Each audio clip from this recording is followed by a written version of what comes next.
Folks, today is an important day because 2023 is coming to an end and 2024 is soon to begin, which means that we can take a look at what kind of year it has been for CK3 and actually discuss it. CK3 has now been out for over 3 years and I would absolutely love it if you told me what you thought about those 3 years and what you think about, in particular, of course, the year 2023 itself. It's not a secret that CK3 had a bit of a problematic post-release update schedule, with Royal Court taking virtually an infinity until it actually released, but 2023 was much more on schedule. I have my opinions and I'm going to tell you about them in this video, but I would like to see yours in the comment section. Now, I will tell you that we're gonna skip judging Elegance of the Empire, as silly as this sounds, but I don't actually have those assets in the game, so I can't really judge this. You tell me whether the assets are pretty, but I will also tell you that I have always been playing modded with the Ethnicities and Portraits expansion, as well as, of course, the amazing Community Flavor Pack. So for me, I have plenty of assets as is. Now, the first DLC that released in 2023, in my opinion, also actually has been the strongest DLC ever released for a Crusader Kings game: Tours and Tournaments. This was an unbelievable DLC as far as I'm concerned because it completely blindsided me. This DLC, and the free update patch of course, made it so that we can all of a sudden actually travel the map. It's the very first time that I feel disconnected to a map in any game, and maybe more importantly, that I have been opened up to the idea of maybe even having landless gameplay. In CK2, if you've played it, we had a great mod called Rise to Power, and yet I never really liked it because it was so difficult to trace where your character was going, and so on. With Tours and Tournaments, all of a sudden, going somewhere really meant something. Instead of just teleporting there, you actually went there. All of the intricacies of, for example, whether there are bandits, whether there's any type of corruption, whether there's a rival owning a territory that you're passing through, suddenly played a role. Tours and Tournaments, in my opinion, is an unbelievable expansion, and I'm really happy that they're taking this step because it fundamentally proves that the CK3 team is willing to do things that have never been done before. Tours and Tournaments, when it released, was essentially received entirely positively by the community and by myself.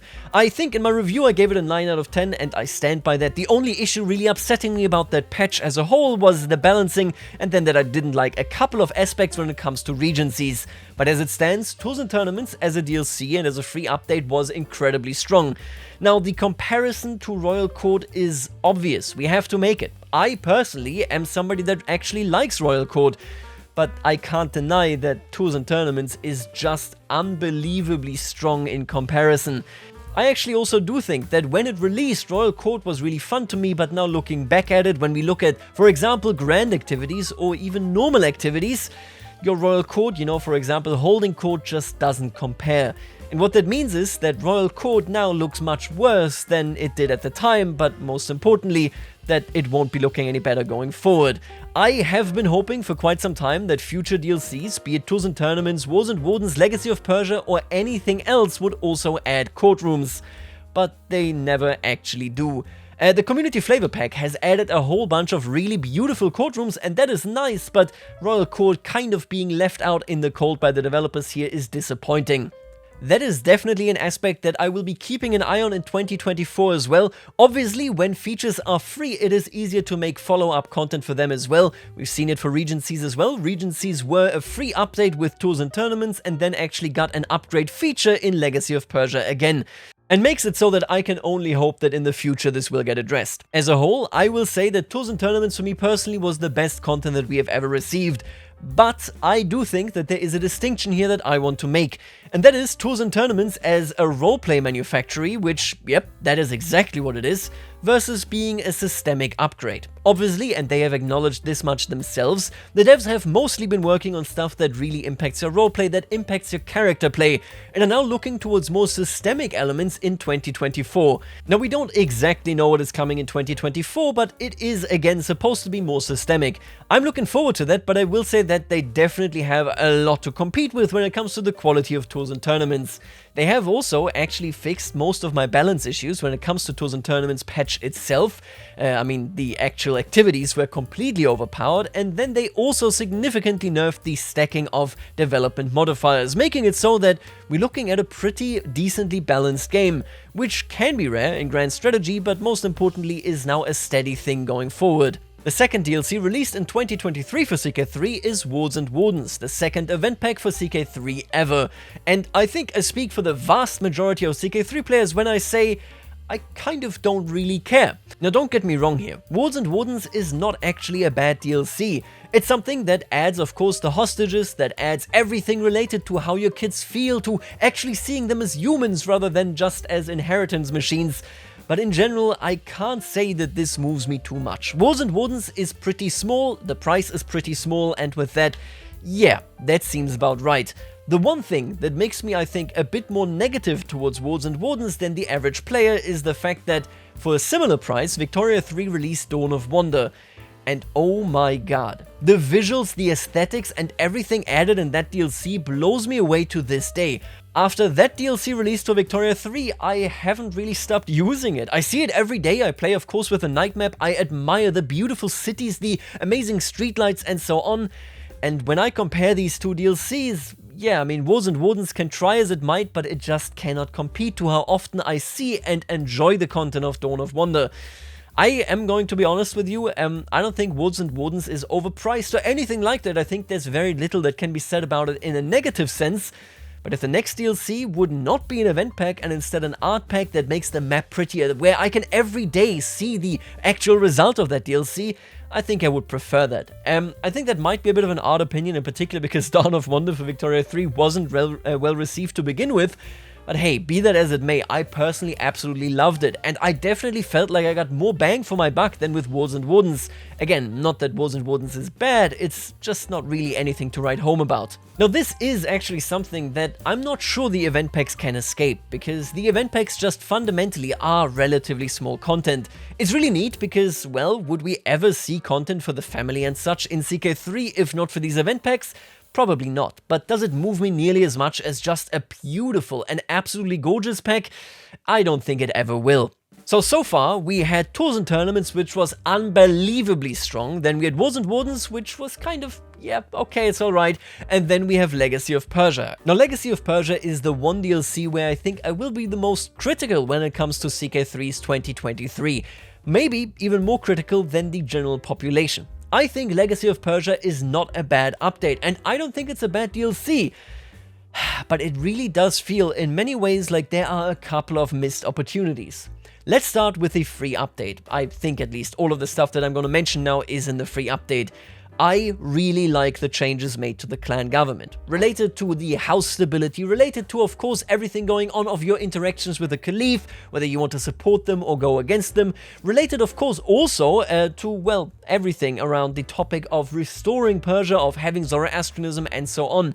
There's a lot really good stuff going on there. The viziers are an incredibly interesting mechanic, and although I'm still merely lukewarm towards regencies, I think that it most certainly makes it different if you play feudal versus clan.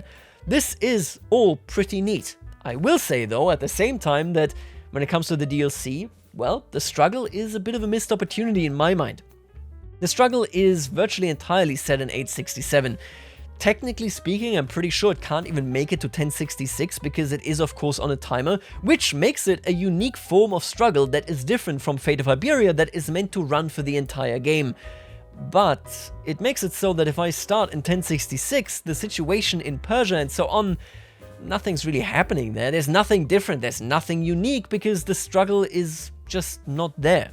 If you start in 867, which I assume is the vast majority of players, then you will see the struggle often. You might even interact with it often. But for me personally, as somebody that really does enjoy 1066, well, I mean, Persia was still in upheaval. We had the Seljuks, we had the Timurids, we had the Seljuks in this time period exactly, pushing into Asia Minor. I would like it to be basically an extended struggle in the entire region rather than just in Persia. As it is, that isn't really represented, and I again feel that that is just a missed opportunity. At the same time, something that really draws me to the struggle is Zoroastrianism, it is Zunism, and most importantly, it is the almost secret edition of secret religions. And none of this feels really satisfying to me. I think the additional faiths of Zoroastrianism are really cool. Zunism, on the other hand, got virtually nothing. It sucks. Honestly, it really sucks. I say this as a content creator, so it's like, yeah, look at that. We're doing Zunism again, but man, I was really hoping that something would happen there, that we would get more flavor in that direction, but sadly nothing.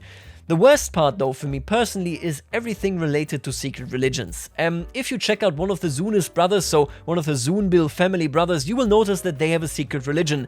If you play them though, you can spread it into other religions, you can't spread it deliberately to other characters unless they're family members and you get a random event. You can't really do much of anything. And if you haven't played CK2, you might say, well, yeah, what's the big deal? I mean, this is new as is. Secret religions previously just didn't exist. But I'm going to tell you, in CK2, as much as I hated societies, you could have a secret cult of your secret religion. You could recruit people. They could recruit people themselves. You could spread your religion in a different location so that when you come out, that location also comes out with that faith. It was interesting. Most certainly, I think my favorite application for societies as is, and I am the big society hater in the CK2 fanbase. But in CK3, none of that is there. And that really sucks, because it just means that this is just an ordinary secret that gives you access to a decision to come out with your faith. And that's it. This is, I want to stress this as well, obviously just a relatively small element of what was in Legacy of Persia. But it kind of peeves me, because CK3 ripped out a whole bunch of elements from CK2, like trade, illness, and so on, because in CK2, yes, it was done, but it wasn't done in the best way possible, and re-implementing that in that way wouldn't be the best choice to make. I was completely on board with that, but now that secret religions are back, and now that they are worse, and with that kind of just suck, it's a bit of a headache for me. I am not a huge fan of that, I gotta be honest with you. Now, in general, I do want to say Legacy of Persia, I think the assets are beautiful, I think the map changes are beautiful, and I'm also gonna just be straightforward and say that I think the general content is really nice. It just feels like a DLC though, where if I compare it to the quality level of tours and tournaments and just how much is in there, just in terms of, hey, this is our vision and this is where it ended up, I feel like Legacy of Persia is a bit of a missed opportunity. I am very happy, and we're gonna dive into that in an upcoming video, that they are basically saying that next year we're not gonna get a regional flavor pack, but rather a systemic, an underlying pack of content. Because, yeah, regional flavor pack, if it then misses opportunities for generally, global mechanics, is something that I would rather not have.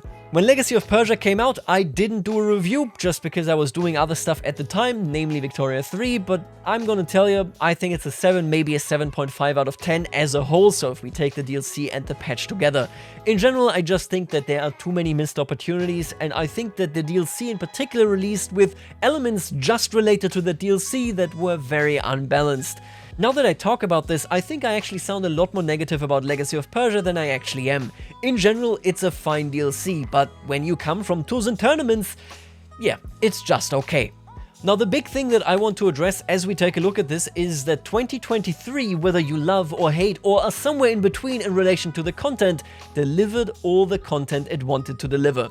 And this is really good to hear. There are no big issues in terms of balancing, in terms of something being fundamentally broken, or in terms of content just being indefinitely delayed. CK3 has refound its pace, and I think that is really good news, because especially as we're now looking at 2024 and are apparently looking at more systemic content, it's important that they are doing exactly what is necessary so that that content comes out in a decent and in a well-patched and most importantly in a timely state. In general, 2023 was the first year that didn't make me despair about CK3, mostly because, well, the previous years were that hard. In conclusion, for me personally, CK3's 2023 was a good year. Tours and tournaments was absolutely excellent. The event packs have to do a lot more to really impress me, which is mostly not up to CK3, but rather due to how much I like Dawn of Wonder for Victoria 3. Legacy of Persia was a good DLC, but it just had a couple of missed opportunities that really soured the experience for me. I am looking forward to 2024 of CK3. They haven't yet announced what is coming going forward, but I'm gonna tell you that we're gonna do a video tomorrow just taking a look what it might be, because they have left some clues, and I wanna take a look at those. Either way, let's hope that every DLC going forward in its quality and in its feeling will be more like Tours and Tournaments, because by God, that is one of the best DLC Paradox has released in recent years. I think that one DLC for Hoi 4 that also added supply is like a close second, but that's about it. Anyway, you let me know what you think about CK3's 2023, and we're gonna discuss what might be coming in 2024 in an upcoming video. I'll see you then, and for now, later, alligator.